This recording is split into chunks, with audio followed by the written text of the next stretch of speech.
இன்றைக்கி நவராத்திரி நாள் அம்மனுக்கு ரொம்ப விசேஷம். நைட்டே யோசித்தேன் காலையில் அம்மனுக்கு பொங்கல் வைக்கலான்னு. ஆனால் காலையில் எழும்பினோன்னே எல்லாம் தலைகீழ மாறிடுச்சு. காலையில் எழும்பினோன்னே நிறைய வேலை, அதனால் பொங்கல் வைக்க முடியல. ஆனால் நைட்டே பார்த்திங்கன்னா சிகப்பு காராமணி ஊற வச்சு தான் படுத்தேன்.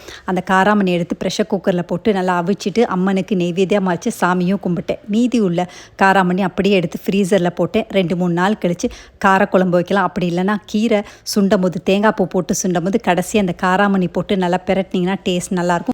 காலையில் தோசை ஊற்றி சாப்பிட்டேன். தோசை ஊற்றிக்கிட்டே இருக்கும்போது மதியம் சாப்பாட்டுக்கு தேவையான வரவரிசியில் சாதம், கீரை பொரியல், வத்த குழம்பு அதையும் ரெடி பண்ணிட்டேன். ஏன்னா க்ளீனிங் கண்டிப்பாக பண்ணியே ஆகணும். சரஸ்வதி பூஜை, ஆயுத பூஜை வரனால கடைசி நாள் வரைக்கும் வெயிட் பண்ண முடியாது. அதனால் க்ளீன் பண்ணிடுவோன்னு சமைச்சு முடிச்சுக்கிட்டே கொஞ்சம் கொஞ்சமாக க்ளீன் பண்ணேன். முதல்ல கிச்சன் ஜிங்க், கிச்சனுக்கு மேலே பார்த்தீங்கன்னா ஸ்பூன் எல்லாம் வைக்கிறது கண்டிப்பாக க்ளீன் பண்ண மாட்டேன். 15 நாளைக்கு ஒரு தடவை க்ளீன் பண்ணேன். ஸோ இப்பயே க்ளீன் பண்ணிடுவோன்னு க்ளீன் பண்ணிட்டேன்.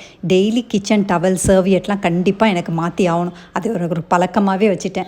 ஸ்நாக்ஸ் ஏதாவது சாப்பிடணும் போல் தோணுச்சுன்னா பொட்டுக்கல்லையும் நல்ல கருப்பட்டி போட்டு மிக்ஸ் பண்ணி தான் சாப்பிடுவேன். நீங்கள் என்ன சாப்பிடுவீங்கன்னு கமெண்ட் பாக்ஸில் கமெண்ட் பண்ணுங்கள்.